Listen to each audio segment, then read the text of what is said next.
Welcome, one and all, to Dark Souls 3. I know you've been waiting for this, I've been waiting for this, we've all been waiting for this. Let's waste no time. Let's begin.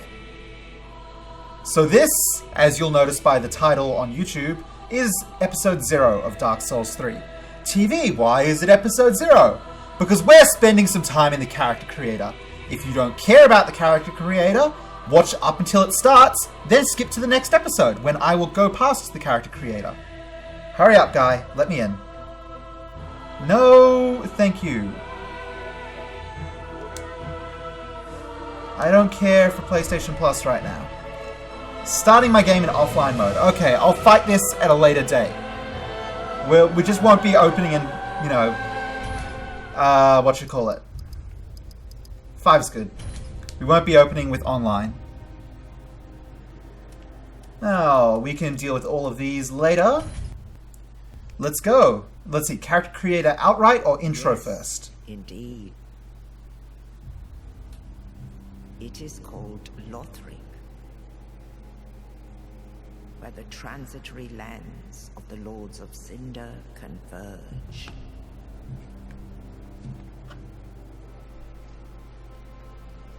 In venturing north,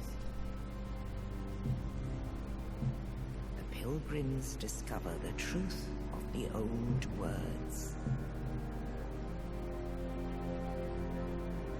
The fire fades, and the lords go without thrones.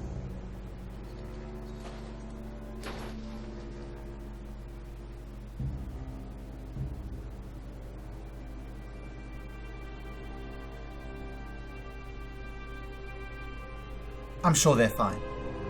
Don't worry about it. When the link of fire is threatened, the bell tolls, unearthing the old lords of Cinder from their graves.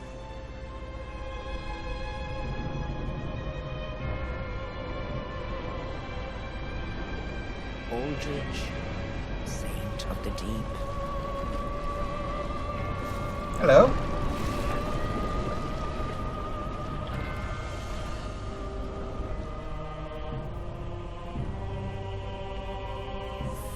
Undead Legion, the Abyss Watchers. I'm liking it. 5 kings. And the reclusive lord of the profaned capital. It's a giant. Yon the Giant.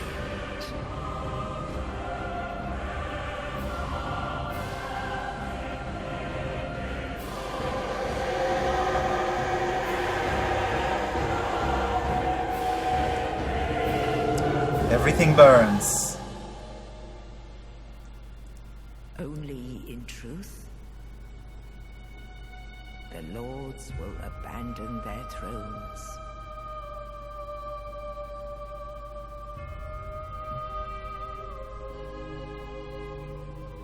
And the unkindled will rise.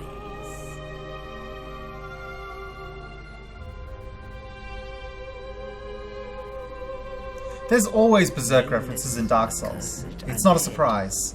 Unfit even to be Cinder. And so it is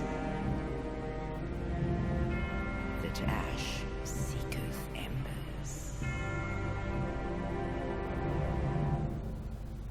What an intro. That thing way reminded me of the first Dark Souls. Not the second so much, but second was by a different section within From Software. Okay, here we go. Character creator. If you don't care about watching character creation, skip till the next episode. We won't be leaving the screen until we're starting episode 1. Let's get to work. We are bringing Jezebel into video game. Here she comes. This is a great time to bring Jezebel out.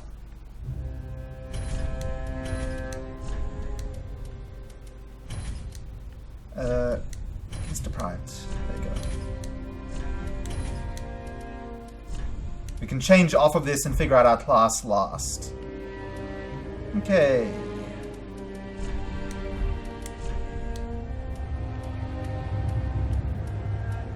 Give me a preset to start with. Jesus Christ. Okay, this is actually, lore. Commoner, the oh-so-plain face of a commoner. Everyone has imperfections, but a commoner without flaws is a rare creature indeed. Northern warrior, the face of a warrior as if hewn from rock. It's been long whispered in jest, Northern are born weathered and old. Astora noble, the features of a true blue blood. Blue of eye and fair of hair, a little reminder of Astora's former glory. Dragon Academy student. Intelligent face with fine lines, often ribbed for looking like a apprentice. Looking like apprentice? Okay.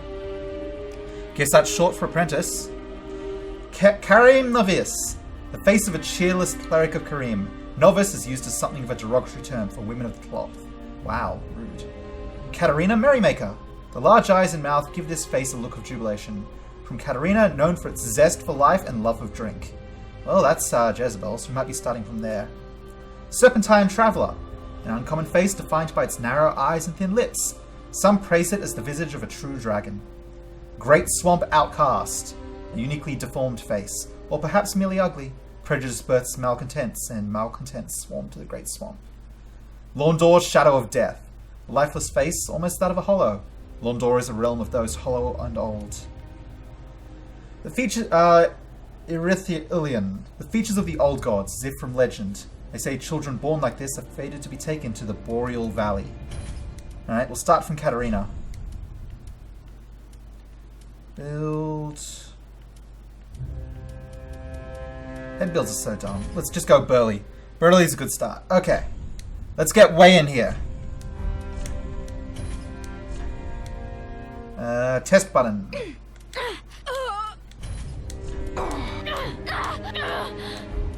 That's good.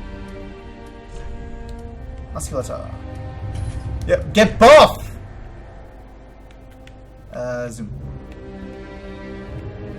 What, yeah? Can't really tell. I can't zoom further to check that. It's like a dark patch, added or not. Build detail. Okay. Let's mess around with this and see what we get out of it.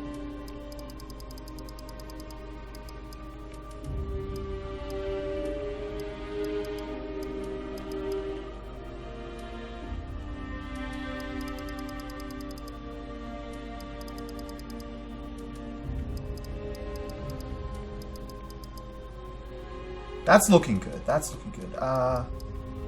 Head is about right. No, keep changes. So X for okay. Right, base skin color. Give me a good base for Jez.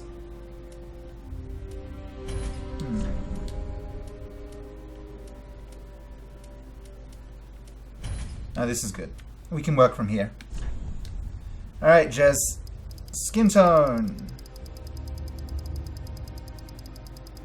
Change by 10. There you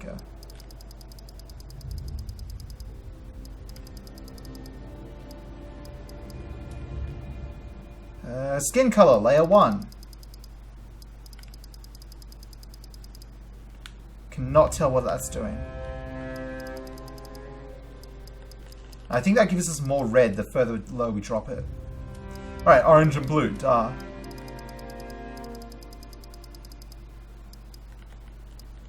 That's okay. Red and green. No, some sort of balance there. Pallid and rosy. Let's just middle grounds that.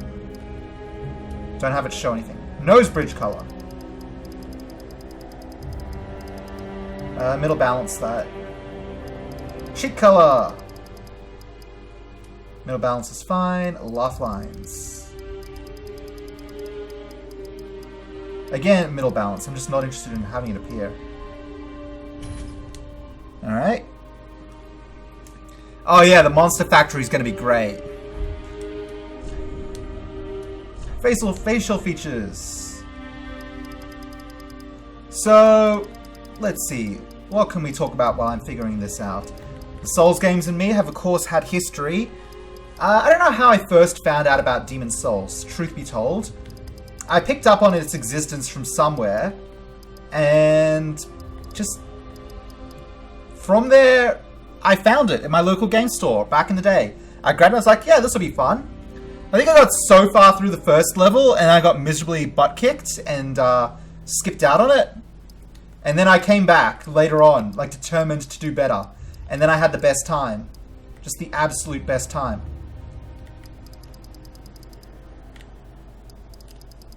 Demon Souls, I played through quite a bit. I got the Platinum Trophy in Demon Souls. Oh god. Which means I had to do all the farming. I had to get a pure Bladestone. Anyone who plays Demon Souls knows what pain a pure Bladestone is. So, yeah, I went through that. Did all the Demon Souls stuff. What did I do in my first Demon Souls run? I forget what weapon I went with, truth be told. I probably dallied with the Crescent Falchion, but I know I moved off on it. I spent a lot of time with the Spear, but I moved past that. I don't remember what my initial Demon Souls weapon was. I still have the save file, so if I were to go and look up Demon Souls, I'd figure that out. Like if I were to boot up my copy of Demon Souls, I'd figure it out. But I don't remember off the top of my head. I also did a Guts run of Demon Souls, which involves using great swords and working towards the Dragon Bone Smasher, which I successfully did, and I completed a full playthrough on Demon Souls. I don't know if DS3 is the last one. Maybe it will be. I wouldn't mind. They'll just, you know, make other branch-offs, like Bloodborne was a branch-off. This genre is, this specific micro-genre from Software rules, and they'd be fools not to continue to make advantage of that. Oh yeah, it's working together. So yeah, the Guts run was fun. I successfully completed that. Had the best time killing man-eaters. Which, you know, no one says. No one says that. But on a Guts run, it's true.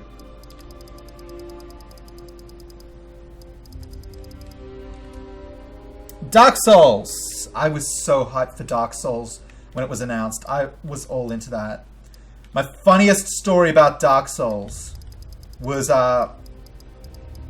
what is my funny story about Dark Souls? It's that the day it came out, that evening, I had a university project due. And so, the night before, me and a friend were working on our uni projects.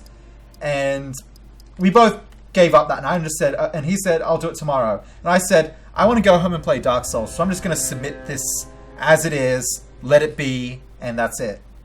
And then I did, and then I went home the next day, stayed at his place that night, went home the next day. On the way home, picked up Dark Souls 3. I mean Dark Souls, regular Dark Souls. And I played that all day and had a great time. And then in the end, when we got our results back, he got 9 out of 10 and I got 10 out of 10. So, I win. I win. There we go. That's good. Dark Souls 2... yeah. Wait, last thing to mention about Dark Souls. I got the Platinum Trophy in that too. As you do. So, Dark Souls 2, I did not put as much into as the other games, which I think a lot of people say. Dark Souls 2, unfortunately, just did not get the same sort of love that the others did. And I can understand why. There were some key differences to it that didn't earn them the same real recognition. No. I played through Dark Souls 2. I beat that once. I was doing a cleric build in that, so mainly thunder spells and healing. I used thunder spells in the end game for victory, which was good, but I ended up moving over to the claymore from the curved sword I was using, because I'm just best with claymore. Also because I think claymore is really strong. So yeah, I kind of dropped out of raw skill in that, but you know, I don't know what weapon I'm using in this. We'll figure that out as we go along. I hear tell that you can get one of every starting weapon type in the beginning of the game, beginning area, so we'll quickly figure out what I enjoy.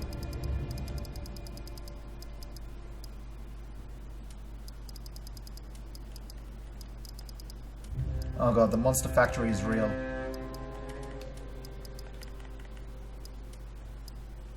I'm gonna have to adjust the nose now to compensate for that. But we're up to the nose next, so that's fine.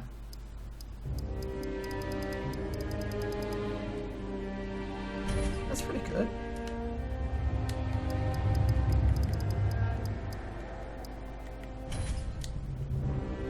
Nose position. Yeah, bring that. No, wait, never mind. Just keep that as is.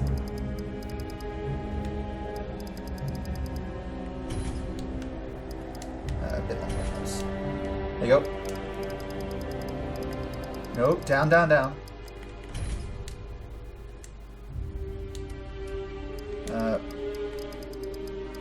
Up, down.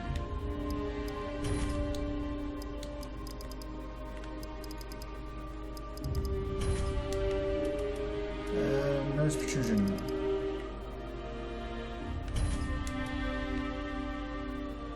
Yeah, that looks pretty good. So, yeah, what was I saying? I was talking about my playthrough of the previous games. Oh, and Bloodborne, which is basically a Souls game. I platinumed that too. Oh, right, Dark Souls 2. The thing about Dark Souls 2 is I never finished the DLC for Dark Souls 2. The first batch of it came out pretty much shortly after I finished the game. Gave it a go. Got so far into the very first area of that and was just like dying a lot. It's like, I'm not in the mood for this. So I didn't go ahead with it. So that's a thing. One day I need to go back and play some more Dark Souls 2. No. Default's good.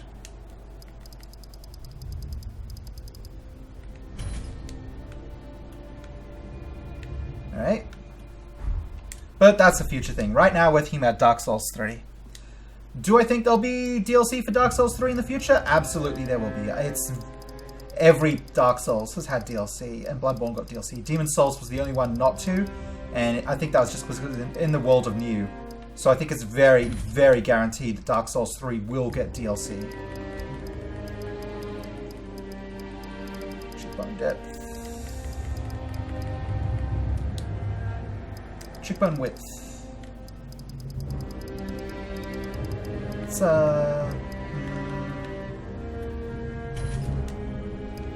cheekbones.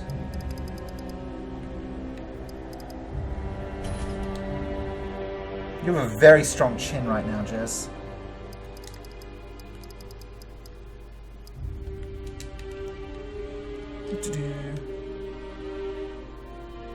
What class am I going to be? I don't know. I've got the little starter guide here. It's actually pretty solid. The actual, booklet that comes with video games. Usually these days, they're kind of throwaways, but this one's good.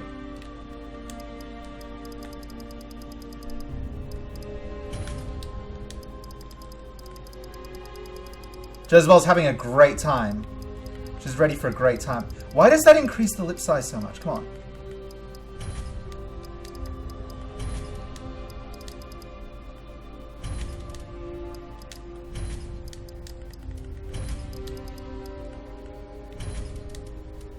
Come on, you're high up on the happy. Smile more, Jez. Lip protrusion.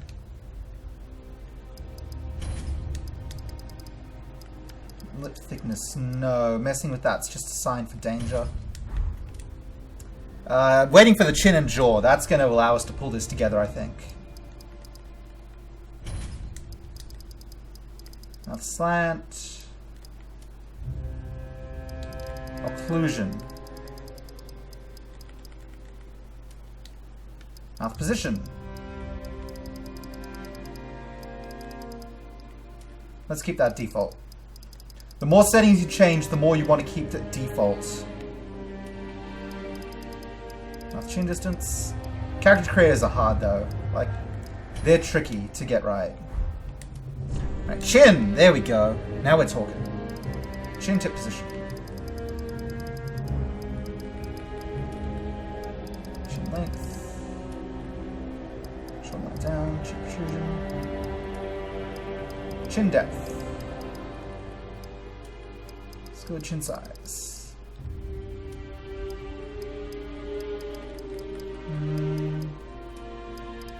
Chin width. width. No, I don't want to mess with that one. Okay, jaw. Let's see if I can pull this all together now. Nope, not that one.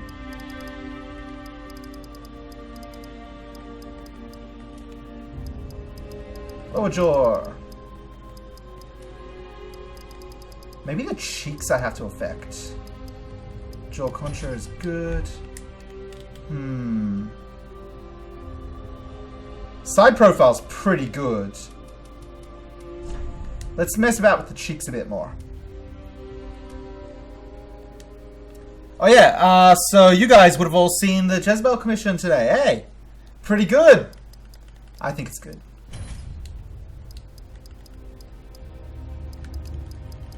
Let's bring out the cheekbones a little.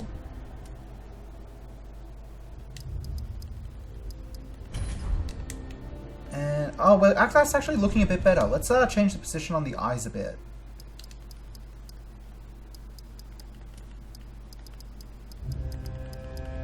I bring this down, but up the side a bit. No, I kind of like what I had before.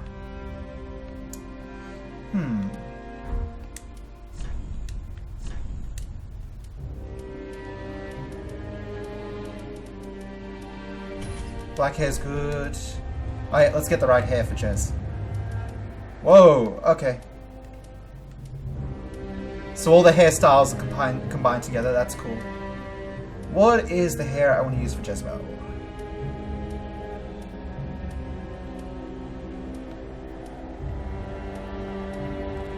We'll figure that out in just a moment. Just as I go through this. All these hair options.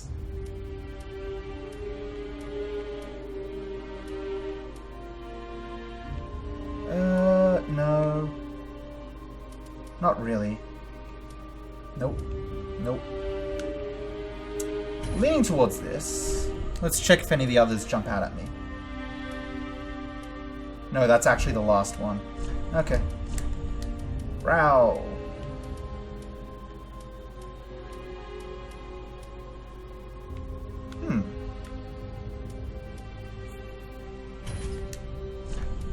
Angry eyebrows. Monobrows available. They're giving you all of these options here. Brow color. Let's lighten that a bit. Beard is a full option. Jezebel doesn't have a beard, but it was an option.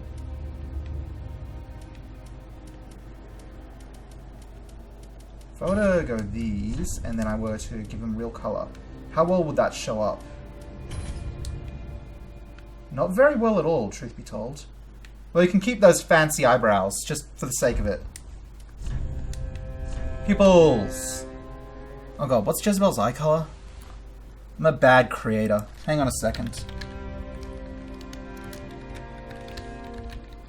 Now I gotta look up.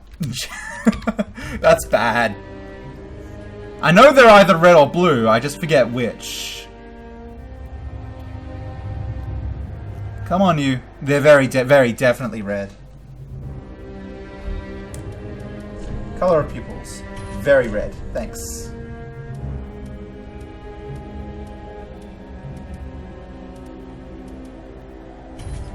I'll do. I don't need to manipulate the individual pupils. Cosmetics! Turn around eyes.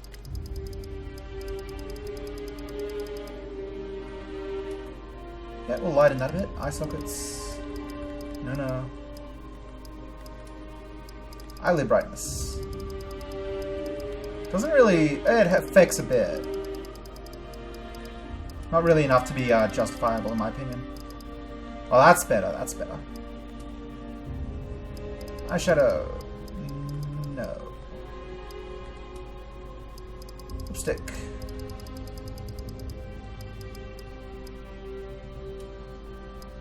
Lipstick 2. Kiss of death right there. Alright, what's next? Tattoo mark. Sure. And then you can position it. Let's see if there's any really good ones for Jez.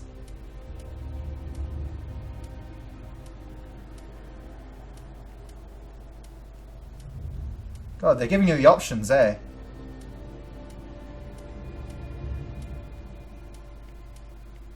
Got some ancient writing. The sun! Yes!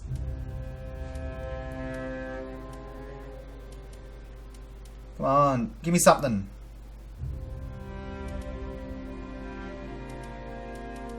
Wings are pretty cool. Alright, let's tweak it. Down we go. Oh, what? Is it facial only? Oh, if it's facial only, then I don't really care. I was gonna pop it on the body, but... Okay. Am I content with this? I think I can do better with the hair. I'm not really liking that hair, to be honest.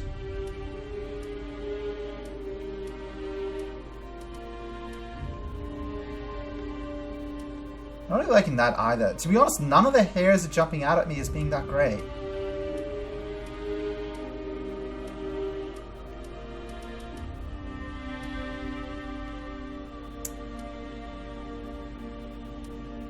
Jez doesn't tie her hair up. She doesn't have long enough hair for that.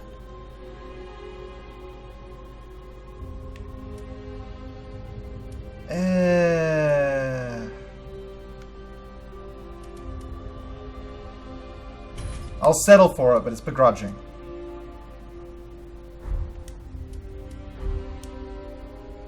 Okay. Let's just pop that in favorites, because why not?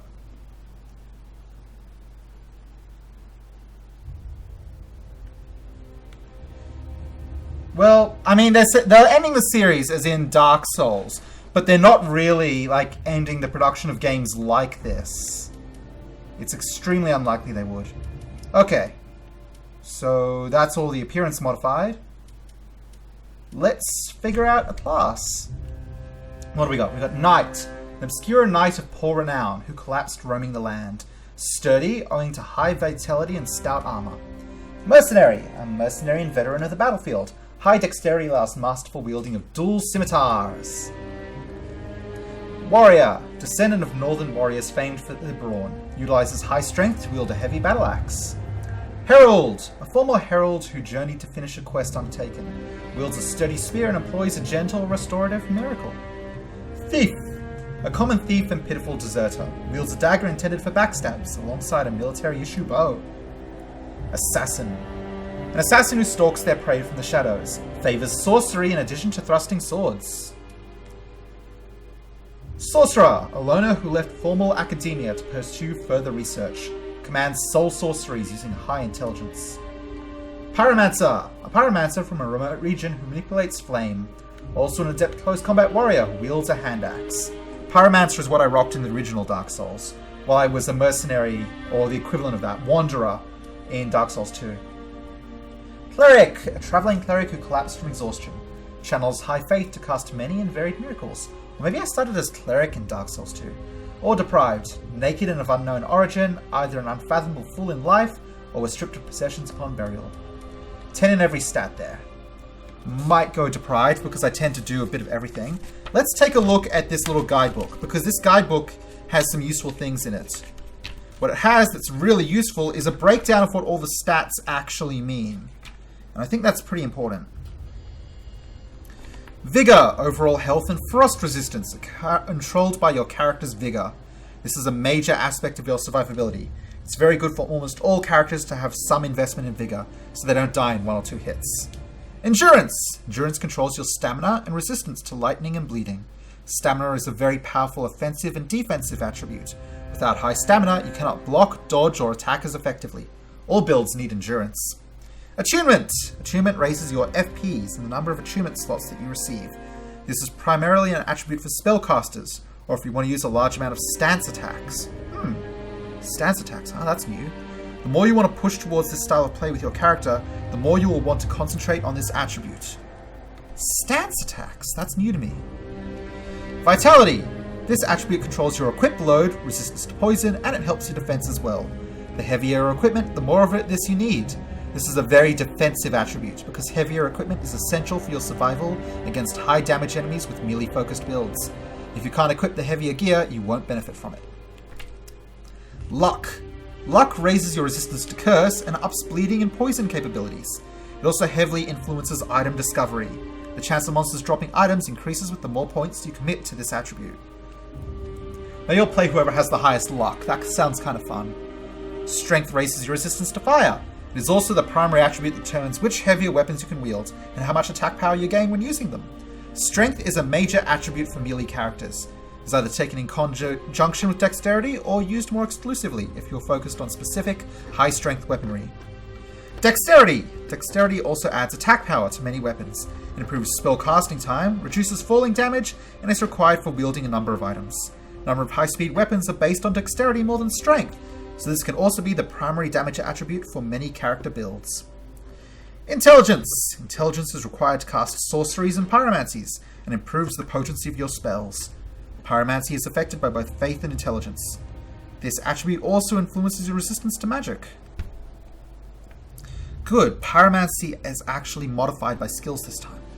Faith! Faith is similar to intelligence in that it is required for certain spells, and raises the power of those spells too.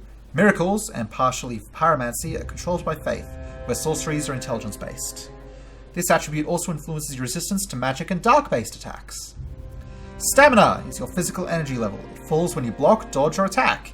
Oh wait, these are other stats now. These aren't as important. Okay, anything left that I care about? Let me just look through these pages. No. Nope. Okay, cool. Who has the highest luck? 10, 13, 12, 10, 14, 11, 9. Thief, huh? I do like bow. Thief is pretty tempting. And Thief is high dexterity too, which is another of my favorite skills. Yep, Thief. Let's go Thief. Burial Gift. Life Ring. Raises maximum HP. Divine Blessing. Hidden Blessing. Divine Blessing fully restores HP and cures ailments. Pure Blessed Holy Water fully restores FP. Black Fire Bomb. Uncouth Gift for the Departed. Fire Gem. Material used to upgrade to fire weapons. More appropriate for a warrior than pretty trinkets. Sovereignless Soul. Sovereignless Soul of one who slept beside you. Used to acquire many souls. Rusted Gold Coin. Burial item for good fortune after death. Greatly increases item discovery for a short while. Cracked Red Eye Orb, online at play, used for invasion. Young White Branch. Branch of a young white birch, perhaps an offering of peace. Can be used to blend into environment, but only once. Okay, so let's think about this for a moment, because permanent equip, use item, use item, use item, upgrade material, used item, used item, used item, used item. I mean, the vast majority of people are going to choose the permanent equip or the upgrade item. I'm going to take the upgrade item. But, like, seriously, you give that range of stuff, and the Black Fire Bombs are going to be used for speedrunning. I can tell you that right now. Divine Blessings have never been that useful. This FP restoring thing I can't really respect. Rusted Gold Coins, Sovereignless Souls are going to be, like, raining down upon me. And Young White Branch, oh, it's a one-cast chameleon spell. Whoop-de-doo! Come on, guys, get it together. Okay. Here it is. Let's stop this episode, and we will continue in the next. I'll see you all in